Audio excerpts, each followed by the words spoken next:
Looking at the MK Veterans Military Association, their members are also here making sure that, as they say, they will be defending Luthuli House. We haven't yet seen any members of the Occupy Luthuli House movement. Remember that they were expected to start arriving from around 8 o'clock, but the expectations have been that they will be here much earlier. However, though, at this moment we still don't have them at this place. Earlier on, Crisalda actually spoke to one of the organizers, Kukundima, and the conversation that we had with her earlier on is now that we're hearing that the protest or the march is being called off, and she's saying that's not the case, Crisalda. Well, certainly, Aldrin, there'd been a massive rumour that the protest itself had been cancelled.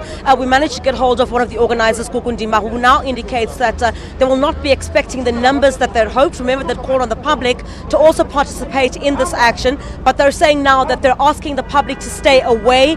I quote, she said, because of the violent threats that have been made. So I guess this would centre around the rhetoric that we've seen in the run-up to this protest, where the ANC Youth League, amongst others, have been saying that they're going to defend Luthuli House. They will be here as well with the ANC Women's League, which is expected to come to Luthuli House here this morning. So it's not been cancelled, but we're expecting the numbers to be extremely scaled down from, I guess, the general expectation that the members of this movement had said initially they were expecting. Well, it's quite strange because actually on Friday when I spoke to Gugu after they had that press briefing, and the press briefing was interrupted, and the sense that she gave is that they are not deterred at all after that press briefing was interrupted by the ANC Youth League in Tshwane, saying that the protest or this Occupy Luthuli House will continue. And for me it's a bit quite strange considering that all of a sudden on the dates, the Monday, now they're saying they're scaling down the numbers. I wonder if this means that the public didn't heed the call to come and occupy Luthuli House. Look, for lack of a better word, I think it is quite suspect because we were expecting the numbers to start coming in very early this morning. No one has arrived at this point. When I spoke to Ms. Ndima, she did indicate that she was on her way here. When I asked her about the numbers now that are being expected, she says she doesn't know exactly how many numbers are expected outside Luthuli House, but clearly it does seem like the public did not heed this call.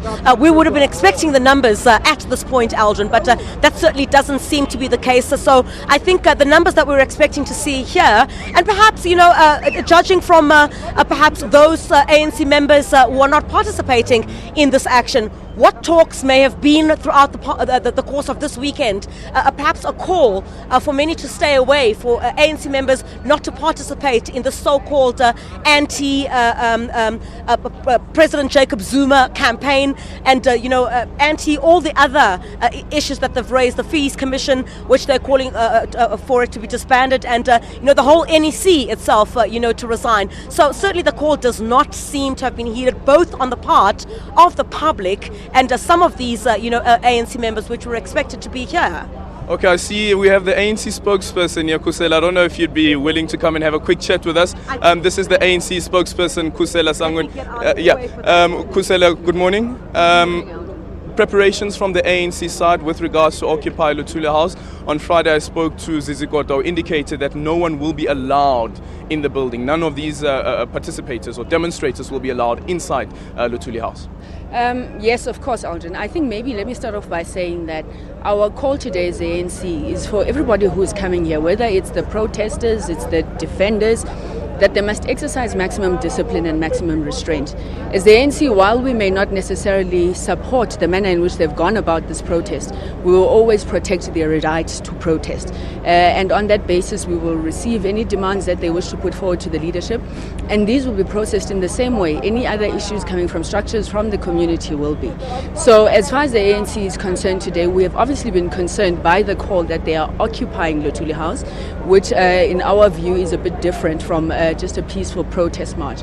And anything that you see in terms of security services is really intended to protect and safeguard the assets of the African National Congress, as well as those who will be demonstrating here today. Has the ANC today increased security? Yes, the ANC has increased security, and I am reiterating that it is not against anybody who's protesting. Security services are there to be able to protect the citizenry and all public and private assets. So the security that is here has really been precipitated by the threat of an occupation of Luthuli House. It would really be irresponsible for the African National Congress not to seek to do that. So you do not have a state that has been brought out against any particular people, but to ensure that peace is maintained today. Ordinarily on Mondays, we know that the ANC's leadership meets. Will that meeting be going ahead today? I do not have any confirmation at this point that it would not be going on. Our position as the ANC is that work must continue. While this is a protest and those demands will be received, we still have an obligation to ensure that the work of the African National Congress continues unabated. Khosela, just quickly before I let you go, these are members of the ANC. We saw Kukundima, we saw Ronald Lamula, we saw Mtebo Dlamini saying that they'll be leading this protest, leading this demonstration, and they are not following the internal processes as you put it out earlier on. Will the ANC be taking any disciplinary action against them? Let me say that it's a bit unfortunate and inconsistent messaging that has come from the organizers of Occupy Luthuli House. They would have said, for example, they're inspired by our former stalwarts and heroes of our movement like Comrade Chrisan.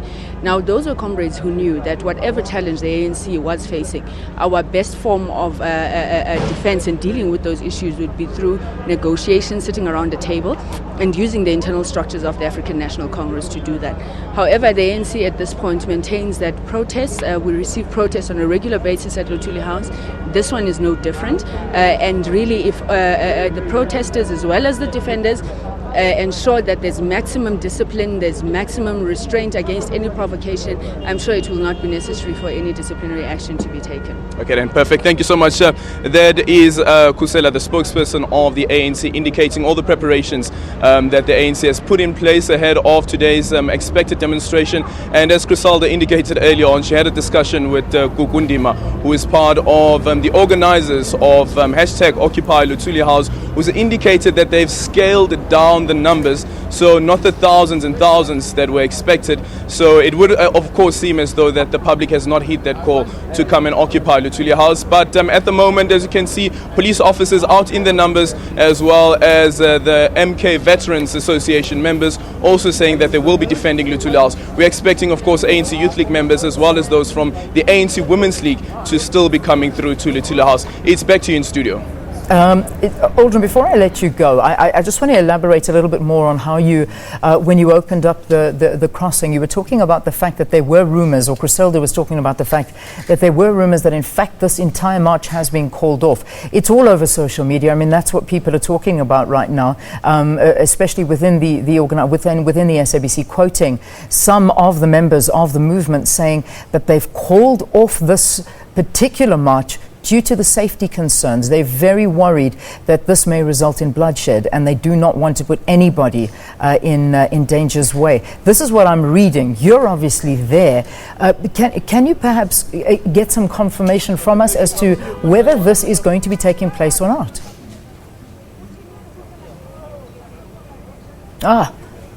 We seem to have lost Aldrin St. Pierre. It's a very important question. I think we do need to find the answer to this one, because there's a lot of disparaging reports as to whether or not this march is going to be taking place or not. So as soon as we get Aldrin back on the line and Griselda, we'll ask them that question, and perhaps they'll be able to speak to some of the organizers, or perhaps even find a member of this Occupy Luthuli House march that is or has supposedly been scheduled for this morning, but reports coming through that it has in fact been called off due to safety concerns for those that have decided to participate. All right, while we do that, let's look at the time. It's 20 minutes before 8 here on the program.